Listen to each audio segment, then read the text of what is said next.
안녕하십니까, 홍쌤입니다. 주식보다 기업, 오늘의 강의 시작하도록 하겠습니다. 예, 우리가 이전 시간에는 재무상태표의 의미에 대해서 설명을 드렸고요. 손익계산서라는 거는 이 전년 말 재무상태표의 이 자본이 금년 말 재무상태표의 자본으로 증가를 했을 거 아니겠습니까? 내지는 감소를 했겠죠. 그래서 이런 그 증가 또는 감소된 재무상태표의 자본이 무엇 때문에 증가하고 감소했는지를 나타내는 것이 바로 손익계산서라고 볼 수가 있습니다. 즉, 한 해 동안 기업이 운영을 통해서 가치를 증식해 왔을 텐데, 내지는 노력을 했음에도 불구하고 가치가 감소했을 수가 있겠죠. 그럼 어떻게 했느냐? 통상 이제 경영학에서는 이런 얘기를 합니다.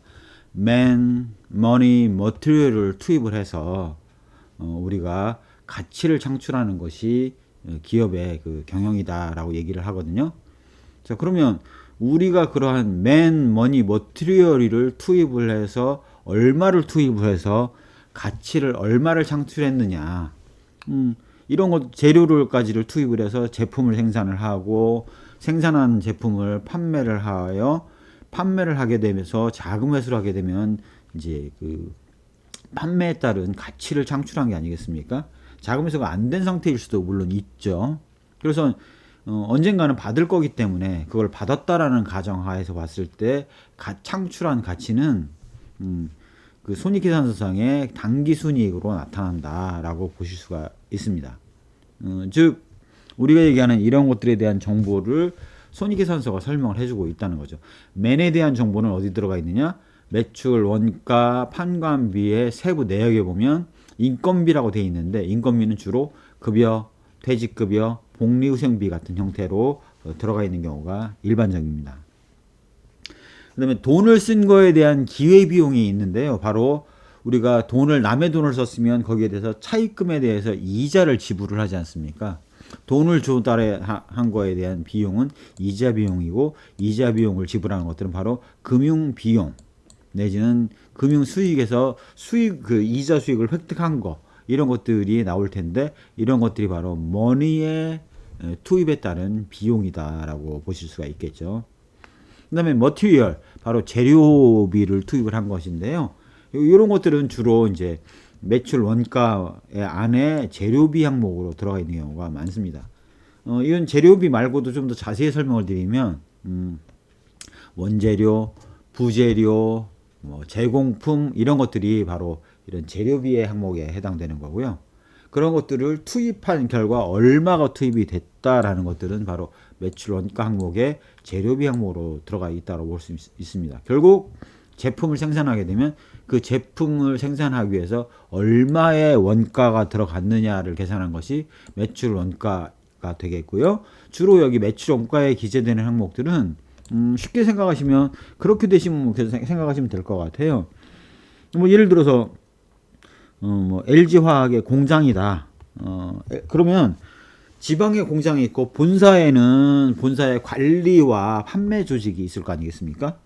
그러면 그런 그 본사의 관리와 판매 조직에서 발생한 비용들은 판매비와 관리비로 들어가게 되는 거고요. 본사 공장에서 발생한 인건비 같은 것들, 공장장 월급 같은 것도 다 본사 공장에서 발생한 거죠. 그런 것들은 바로 매출 원가에 포함이 된다라고 보실 수가 있겠습니다. 즉, 판관비에도 인건비가 있고 매출 원가에도 인건비가 있는데, 여기 판관비의 인건비는 본사의 관리직들의 월급 준 거, 그 다음에 판매 조직의 월급을 준 거, 이런 것들이 주로 들어간다라고 보실 수가 있겠고요. 지점에 판매 지점을 두고 있는 경우도 있지 않습니까? 거기에서 발생한 인건비도 여기 바로 판매비와 관리비로 들어간다고 보실 수가 있습니다. 반면 공장에서 생산에 들어간 인건비는 바로 매출 원가에 들어간다라고 보실 수가 있겠죠. 그래서 감가상각비도 이렇게 그 매출 원가에도 있고 판관비에도 있고 하는 이유가, 여기 매출 원가에 들어가는 감가상각비는 주로 공장의 감가상각에 따른 비용들이 되겠고요. 판매비와 관리비에 들어가는 감가상각비는 사오기라든가 아니면 판매 대리점에서 발생한 감가상각비라고 보실 수가 있겠습니다. 그렇게 구분해서 보시면 감가상각비도 이렇게 구분이 돼서 이렇게 들어가는데 그 근본은 바로 판매 조직이냐 아니면 생산 조직이냐에 따라서 달라진다라는 사실들을 우리가 알 수가 있는 거죠. 그 다음에 임차료 발생을 하는데 각각 같은 임차료도 매출 원가의 임차료는 공장에 대한 임차료고 판관비와 임차에 대한 임차료는 판매 대리점이나 본사에 대한 임차료라는 사실들을 우리가 유추해서 알 수가 있는 거죠. 그래서 가치를 창출하게 되는데 결국 제품을 생산해서 그걸 판매를 하면서 발생한 모든 경비를 계산을 한 결과이기 때문에 매출액에서 매출원가와 판매비 관리비를 뺀 나머지는 바로 영업이익이라는 형태로 나타나죠. 본원적인 영업을 통해서 창출한 가치가 영업이익이라고 보실 수가 있고요. 그거 외에 여기에 그러면 여기 이자 비용에 해당되는 부분은 지금 반영이 안 됐지 않습니까? 즉 인건비와 재료비를 투입해서 생산을 하고 판매를 해서 나타난 것만 기록이 되어 있는 거고요. 이 머니에 대한 부분은 바로 금융수익, 금융비용으로 기재가 되는다라고 보실 수가 있습니다.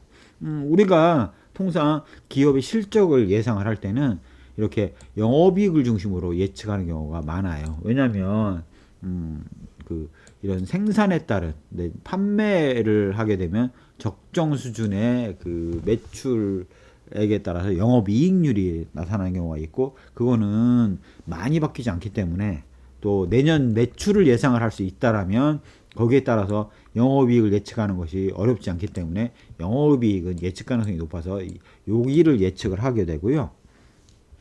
그 다음에 이제 금융 기타 수익과 금융 기타 비용이 있죠. 금융 수익과 기타 수익이 있는데 이자 수익이나 이자 비용 같은 경우는 우리가 예상하는 이자율 내지는 차입금 이자율을 알게 되면 우리가 부담하고 있는 차입금과 들고 있는 금융 자산이 있기 때문에 이자 수익과 이자 비용 같은 것들은 예측이 어느 정도 가능하죠. 하지만 매년 주주총회를 통해서 결정되는 자회사의 배당금 같은 것들은 우리가 예측이 상대적으로 어렵다라고 보실 수가 있겠습니다. 그 외에 처분 및 평가 이익과 처분 및 평가 손실이 발생하는데 그런 것들은 그 다음에 이제 임대료, 그러니까 그 사옥 들고 있는 거에 남는 공간을 임대를 해서 수익을 냈다 그러면 임대료 수익이 발생을 하겠죠. 그래서 그런 부분들은 이제 기타 수익, 기타 비용으로 처분 이익, 평가 이익, 처분 손실, 평가 손실과 같은 비용들이 발생한 내용들을 여기 기재를 하는데 이런 부분은 처분이나 이런 것들이 그렇게 흔하게 발생하는 요소가 아니고 처분에 따라서는 가격이 얼마가 될지 서로 합의에서 결정되기 때문에 예상하기가 어렵습니다. 그래서 이 부분은 알 수가 없는 거죠. 그다음에 또 우리가 그 제품을 수출하는 경우 기업들이 많기 때문에 수출에 따라서 환율이 바뀌는 부분은 예상할 수가 없는 거죠. 환율을 예측할 수 있으면 누가 이 재무제표 자료를 보고 있겠습니까? 그냥 외환 딜러를 해서 떼돈을 벌면 되죠. 그래서 그런 부분들은 외환 딜러들도 예측할 수 없는 게 외화 환율이기 때문에 외환 차익, 외화 환산이익, 외환 차손, 외화 환산손 같은 경우는 환율이 어떻게 바뀔지를 알 수 없기 때문에 예상할 수가 없는 경우가 많습니다. 더군다나 이게 근시일에도 예상하기 어려운데 1년 후에 환율을 예상한다는 것은 거의 불가능하다고 봐야 되겠죠. 지분법 이익과 지분법 손실도 기업 실적에 따른 변화들이 다양한 요인이 있기 때문에 그 관계사의 그 실적이 어떻게 될지를 예상하는 것은 쉽지가 않습니다. 즉 상대적으로 영업이익 부분은 예측 가능하지만 이자 수익과 이자 비용 정도까지는 예측을 하지만 어느 정도 그 합리적으로 예측이 가능하지만 나머지 부분은 알 수가 없기 때문에 이 금융 비용 부담과 일회성 손익을 부담하고 창출한 가치는 우리가 금융수익, 영업이익이 금융수익과 기타 수익을 더하고 금융비용과 기타 비용을 뺀 세전이익이 되겠고요. 이런 세전이익이라 하면 세무서에 세무금 계산을 해서 제출하기, 납부하기 이전의 이익이죠. 그러나 기업이 세금을 안 내고 살아남을 방법이 없지 않습니까? 결국 세전이익에서 세금 계산을 해서 따로 내야 되고 이 부분이 바로 법인세가 되겠습니다. 그래서 법인세까지 내고 나면 그 다음에 있어서는 우리가 처분 가능한 이익이라고 보실 수가 있는데 그 부분은 우리가 통상적으로는 그래서 기업을 계속 영위하면서 나타나는 이익이다. 그래서 계속사업 손익이라고 발생을 합니다. 그러면 중단사업이 있냐? 중단사업 같은 경우는 그 기업들마다 주기적으로 매년 구조조정을 해나가면 구조조정을 할 때 사람을 자르기도 걸로 끝나기도 하지만 사람 이외에도 사업부의 구조조정을 해서 사업부의 공장의 라인 자체를 팔 수도 있거든요. 물론 본업을 포기하지 않는 이상은 그 판매하는 그 사업 중단하고 매각을 하는 사업 부분은 되게 크지 않은 경우가 일반적입니다. 즉 현금표상의 유형자산 처분 손익은 바로 사업 중단에 따른 관련 생산 라인 같은 것들을 판매하면서 나타나는 현상이기 때문에 중단 사업이 나타나고 중단 사업에 따라서 원가가 들어가 있는 부분이 있기 때문에 그 부분이 이익으로 나느냐 손실로 발생할 거냐는 알 수가 없죠. 그래서 그렇게 사업 중단에 따라 나타나는 손익은 바로 중단 사업 관련 손익이라고 보실 수가 있겠습니다. 뭐 예를 들어서 사업부를 팔면서 기존의 직원들에게 위로금을 지불한다. 그런 것들은 바로 중단 사업 관련된 비용이 발생한 것이다 라고 우리가 예상할 수 있겠고 그런 부분은 중단 사업이라고 볼 수가 있습니다. 요거까지를 다 합하면 좌우간 모든 거를 포함해서 해당 기업의 자본의 증가가 얼마가 이루어졌는지를 나타내는 것이 바로 당기순이익이 되겠습니다. 물론 이제 그 연결재무제표 기준일 때는 당기순이익의 귀속을 주주귀속분과 비지배 지분으로 나눠서 기재를 하죠. 여기서 주주귀속분이라고 하면 바로 당기순이익 부분 중에서 그 본사 입장에서 가져가야 될 부분이고요. 우리가 연결을 했기 때문에 자회사들을 다 연결한 거 아니겠습니까? 그러면 자회사를 100% 지분을 보유하고 있다면 비지배 지분이 없겠지만 예를 들어서 LG화학 같은 경우는 LG 뭐 생활건강 같은 자회사를 들고 있기도 하고 하지 않습니까? 그래서 그런 부분들은 바로 자회사를 100% 보유하고 있지 않기 때문에 뭐 예를 들어서 이제 LG 에너지 솔루션의 경우는 LG화학에서 한 75% 뭐 정확한 수치는 제가 기억이 안 나는데 70%인지 75%인지를 보유하고 있고 나머지는 지분 분산을 위해서 상장을 위해서 분산을 했지 않습니까? 그러면 25%에 해당되는 부분은 비지배 지분에 해당되는 거죠. 그래서 LG 에너지 솔루션의 이익분 중에서 25%는 비지배 지분으로 가고 75%만 LG화학의 그 순이익으로 계산이 되기 때문에 당기순이익 부분도 그렇게 나눠서 기재가 된다라고 이해를 하시면 될 것 같아요. 즉 이 당기순이익의 증가분이 바로 이익잉여금의 증가분이고 이러한 이익잉여금의 증가분이 바로 여기 납입자본금과 적립금의 증가분 바로 이익잉여금의 증가분에 들어가 있는 거고요. 비지배 부분의 증가분은 바로 여기 비지배 지분으로 기재가 된다라고 이해를 하시면 되겠습니다. 그래서 가장 본원적으로 알아야 될 거는 우리가 뭘 보고 싶으냐 본원적인 사업이 잘 되고 있느냐를 보고 싶다? 그러면 영업이익을 봐야 되는 거고요. 본원적인 사업 이외에 일회성 비용까지도 감안해서 이런 것들을 틀 안에 넣고 다 자관 총체적인 부담해야 될 가치가 얼마냐를 파악할 때는 세전이익을 보게 되는 거고요. 세금을 부담한 이후에도 법인세를 부담한 이후에도 가치가 나오느냐라는 것들이 바로 계속사업 손익이 되겠고요. 그 다음에 팔고 나면 끝나겠죠. 그래서 그런 부분은 바로 중단 사업에 관련된 손익까지를 감안해서 자관 총체적으로 해당 기업의 자본금이 늘었냐 줄었냐 라는 것들을 좌우하는 것들은 바로 당기순이익이라고 보실 수가 있겠습니다. 그래서 이렇게 놓고 읽기 때문에 전반적인 흐름을 보셔야지 되고요. 그래서 보고자 하는 게 무엇을 보고 싶어 하는 거냐에 따라서 중요하게 생각해야 될 부분들의 이 영업이익이냐 세전이익이냐 계속사업 손익이냐 당기순이익이냐라는 형태로 달라진다라는 것들을 이해를 하시면 될 것 같아요. 자, 이런 손익계산서라는 부분이 생각보다는 쉽게 생각하시는 분들이 많은데 실제로는 그게 생각보다 그렇게 쉽지가 않습니다. 재무제표상에서 재무상태표 읽는 거를 이전 사례를 보셨던 부분들은 와, 재무상태표를 가지고 그렇게까지 많은 것들을 읽어낼 수 있어 라고 놀라셨을 텐데 손익계산서도 마찬가지입니다. 특히 제가 강조해서 말씀드리고 싶은 거는 시중에 나와 있는 책들은 뭐 손익분기 분석이니 뭐 이런 얘기들을 많이 하고 뭐 어떻게 계산한다라고 나오는데 실무에서는 그런 그 손익분기 분석 이런 거 안 해요.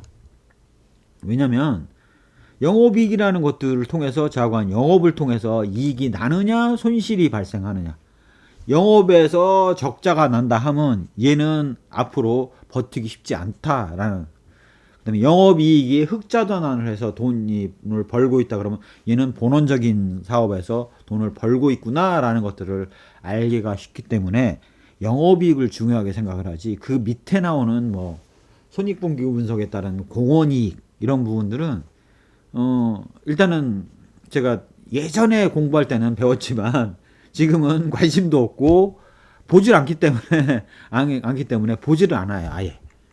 물론 이제 턴어라운드 기업을 보거나 아니면 벌처 펀드 같은 데서 기업을 사냥할 때는 공원이익 같은 거를 중요하게 보는데, 그런 공원이익 같은 경우는 이런 공시된 재무자료만 가지고는 알 수가 없어요. 그래서 그런 것들을 제대로 계산하기 위해서는 세부 계정들을 다 알아야 되기 때문에 그런 것들의 경우는 일반적으로 보지 않는 항목이다. 그런데 시중에 나와 있는 책도 보면 뭐 손익분기 분석이 마치 금과 옥초인 것처럼 설명을 하는 경우가 많은데요, 안 쓴다.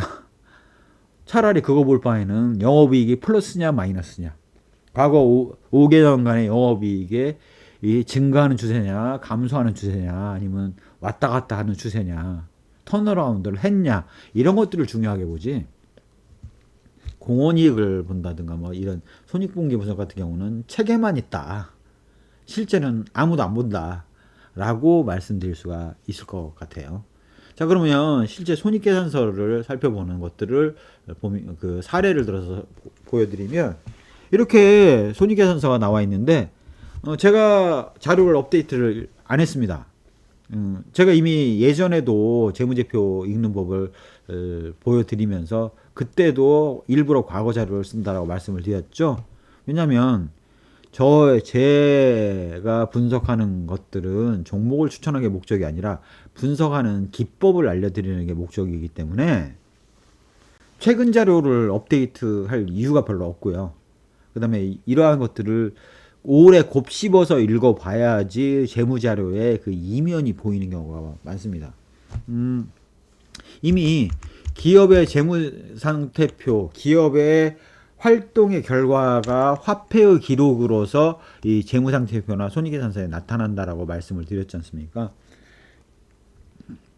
이러한 값들의 증가 감소를 통해서 역으로 어떤 활동이 이루어졌는지를 읽어야 되기 때문에 그런 것들에 대한 노력을 하기 위해서는 봤던 재무자료를 다시 읽고 다시 읽는 것이 훨씬 더 도움이 되지, 최근 자료 업데이트해서 올랐군, 줄었군이라는 것들을 보는 것들은 재무상태표, 특히 재무상태표나 손익계산서 같은 재무제표를 읽는데 별로 도움이 안 된다. 그래서 읽는 방법을 좀 더 자세히 보시기를 바라겠습니다.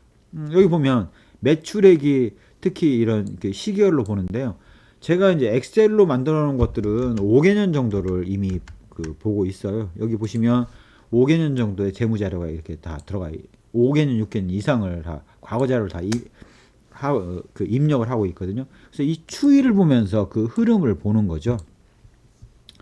특히 보시면 여기 매출액을 보시면 여기 2019년에 비해서 2020년이 한 3조 원 정도가 는 거에 비해서 2020년에서 2021년에는 12조 원이 늘었지 않습니까, 매출이? 그러면 3조 원 정도 는 거는 그냥 자연적인 성장에 따른 것이다 라고 일상적인 걸로 볼 수가 있는데, 12조가 늘었을 때는 뭔가 대단한 그 제품의 증가가 일어난 거죠.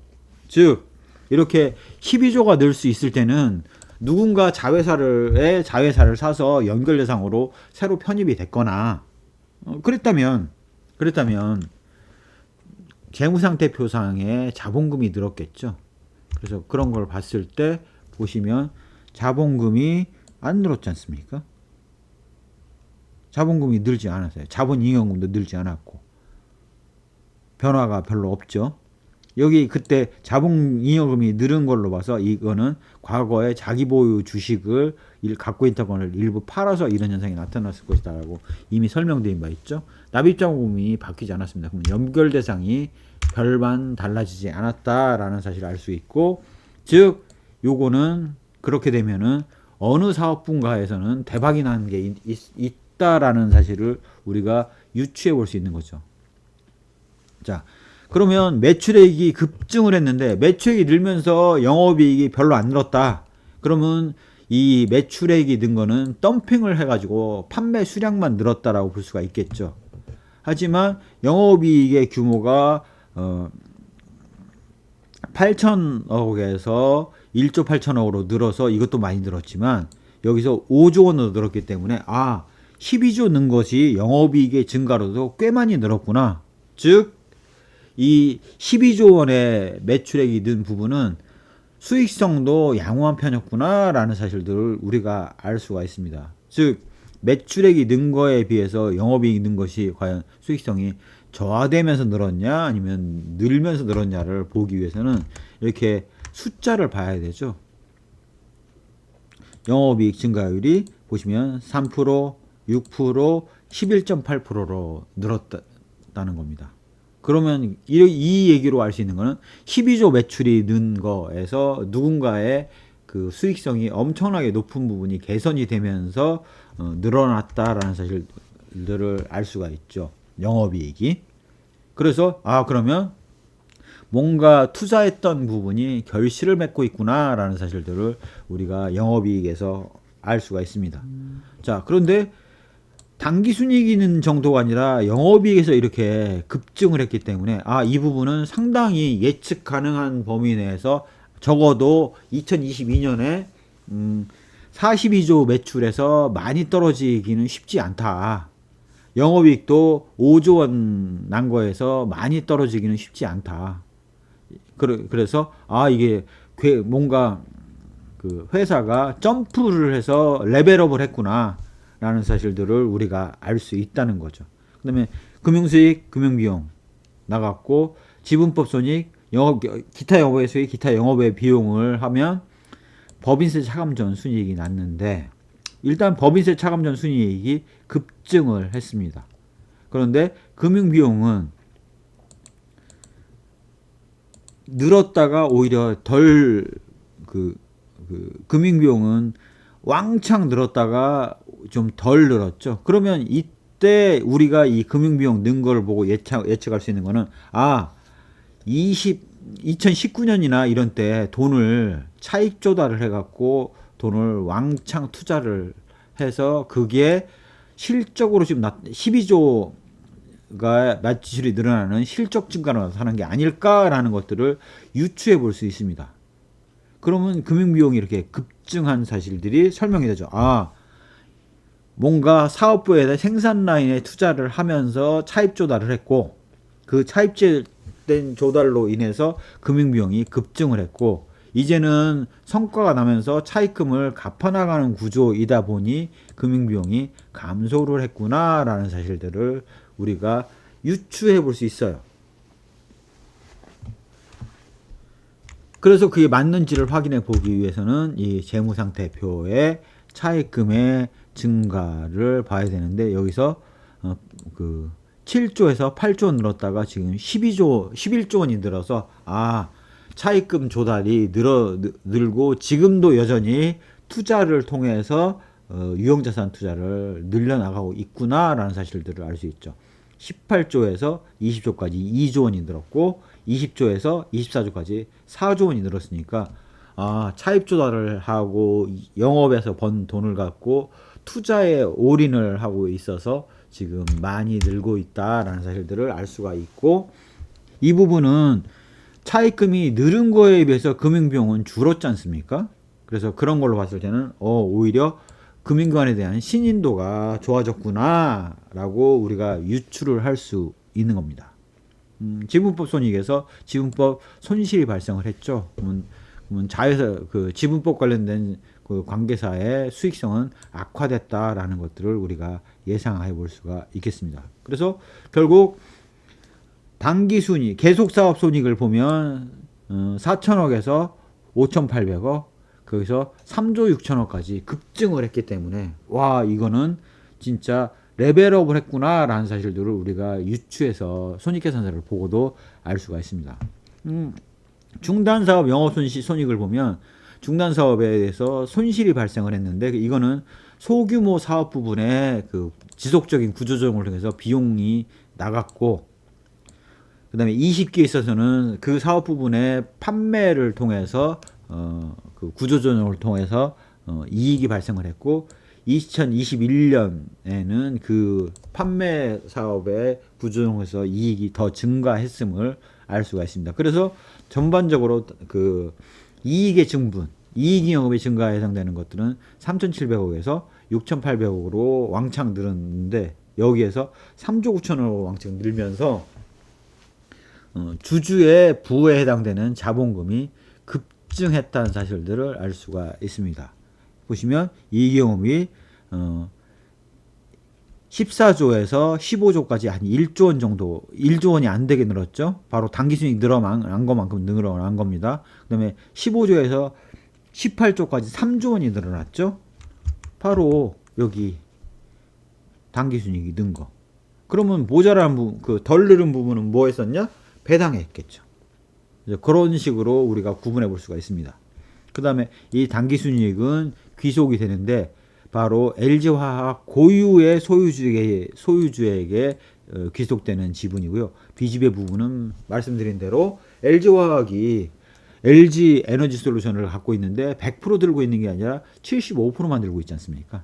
그거에 따라서 비지배 지분이 상장을 하면서 이렇게 늘어나고 있는 것들을 우리가 알 수가 있습니다. 그래서 비지배 지분이 는 걸로 봤을 때 LG 에너지솔루션의 이익 부분이 늘어난 부분이 영향이 컸다라는 사실들을 우리가 이것만 봐도 뉴스를 통해서 알고 있는 사실과 결합해서 봤을 때는 이 주당 그 비지배 지분이 늘어난 부분은 바로 상장에 따라서 지분 분산이 되면서 비지배 지분이 늘어난 것이겠구나라는 사실들을 우리가 유추해서 알 수 있다는 겁니다. 결국 주당 얼마씩을 받고 있느냐?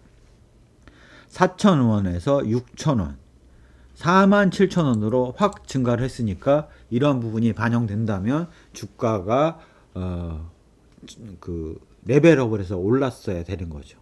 즉 20기에서 21기, 즉 2020년에서 2021년으로 갈 때가 주가가 많이 올랐어야 되는 거고, 그 당시가 제가 기억하기로는 거의 100만 원 육박하게 LG화학이 갔던 것으로 기억을 하고 있습니다. 그래서 그런 부분은 바로 이렇게 실적이 반영된 결과다. 그래서 전지사업 부분이 잘 돼 나가는 것들이 실적이 드러난 순간이 2021년이고, 이후에는 이제 좀 전기사업이 약간 일부 그 좀 둔화되는 부분이 있어서 좀 줄어든 부분이 있겠죠.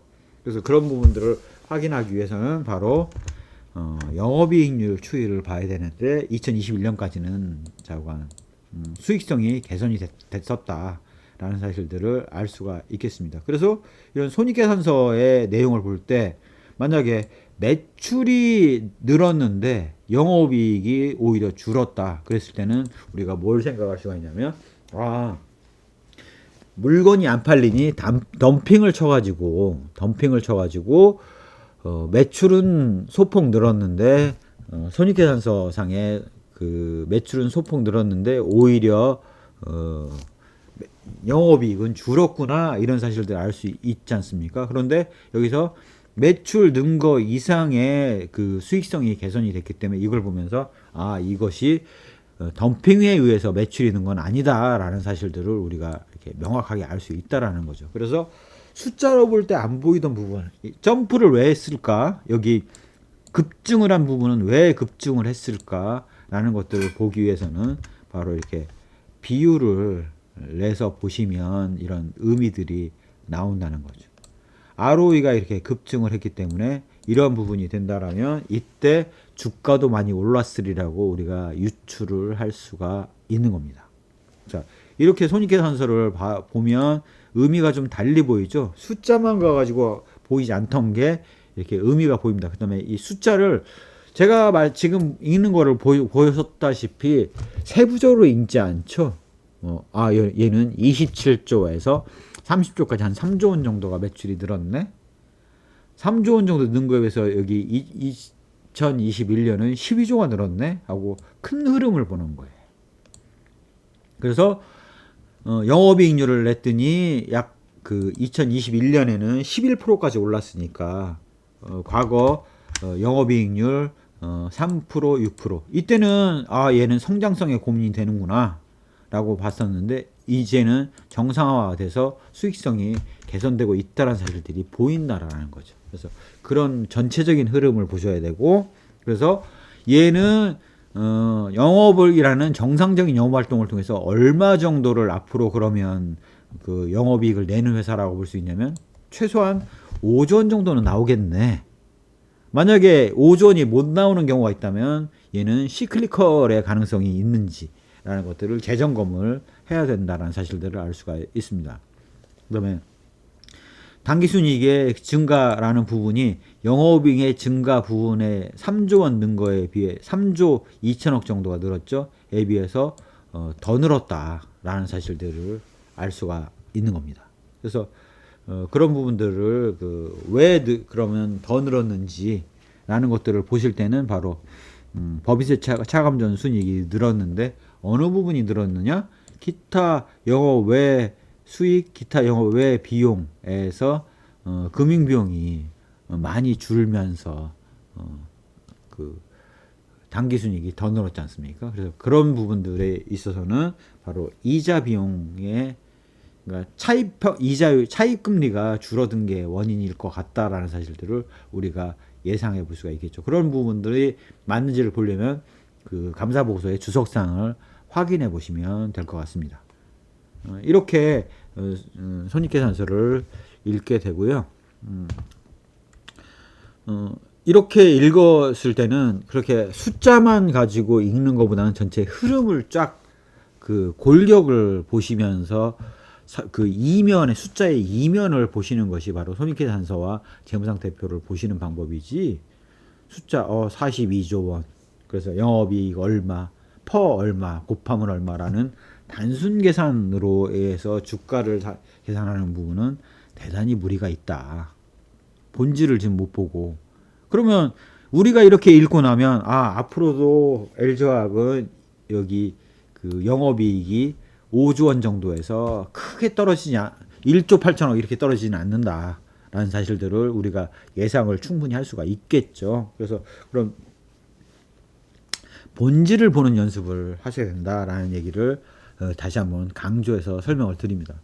이거 읽는 법을 지금 보셨다면 시중에 나와 있는 책자에서 매출의 영업이익률이 어떻다 이런 비율 갖고 얘기하는 것들의 의미와는 좀 달리 보실 것 같아요. 금액을 위주로 보되 금액의 적정성을 확인하기 위해서 재무 비율을 확인하는 거지 재무 비율이 목적은 아니다 라는 것들을 좀 강조해서 설명을 드립니다. 실상 이렇게 실무에서 손익계산서를 바라보는 게 아마 시중에 나와 있는 책들하고 많이 다르다는 것들을 좀 느끼셨을 것 같고요. 이렇게 그 기업의 본원적으로 바뀌지 않는 그 구조, 이익 창출 구조를 보는 게 목적이지 숫자 얼마에 단순 계산 곱해서 얼마면 주가가 얼마여야 돼라는 이런 기계적인 방식의 읽는 방식은 도움도 안 될 뿐더러 본질을 흐리고 놓친다라는 거죠. 그래서 그런 그 흐름을 보실 수 있도록 연습을 좀 많이 하시기 바라겠습니다. 예, 제 강의가 도움이 되셨다면 구독, 좋아요, 알림 설정 부탁드리겠습니다. 감사합니다.